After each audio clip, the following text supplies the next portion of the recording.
Western Australia. This is my home state. I'm so happy to be back. I'm so happy to be here with Dr. Brian Walker and Jim Matters. They're the first people I've come to see since my return.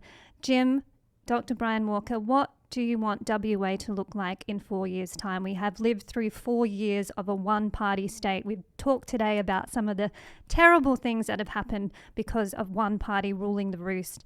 Jim, what would you like WA, our home state, to look like in 4 years? I'd like to see ultimately less government, because I think people deserve the respect and the responsibility on their own terms.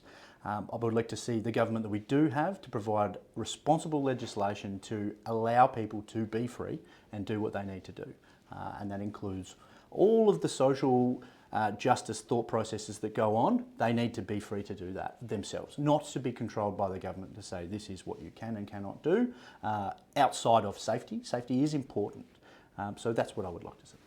And Dr. Walker? I would like to live as free people in a free country. So we need to have less restrictive laws and more ability to choose for our own selves what helps us, as long as no one else is being hurt. So, for example, we've got the cost of living crisis here, we've got the housing crisis. How about if we free up THC and allow us to build hemp housing? Do you know there's a teenager can put together the walls of a house in modular form in 8 days at a fraction of the cost of the current housing, filled it with hemp, or indeed, if it's ADF, we can fill it with sand to put into a place of defence. And we could then have a lot more housing, which you don't have to heat in winter or cool in summer because hemp is self-insulating. And we could do that. How about if you don't need to feed the air conditioner or feed the heater, so if you're having a bit of trouble with your finances, you don't have to pay those utility bills? How about if we allowed the tax system to be redeveloped? Now, this is actually a federal thing, and we're having a federal election coming soon. Again, vote 1, legalise cannabis, because we have this strong intent of actually transforming the way that we are taxed. We are being abused by a tax system which allows the ultra-wealthy, and we're talking large corporations, to pay almost no tax, whereas people who are struggling, doing it tough, are paying a percentage of tax which is indecent. So let's fix this. Let's look, for example, how could we house the people who are unhoused?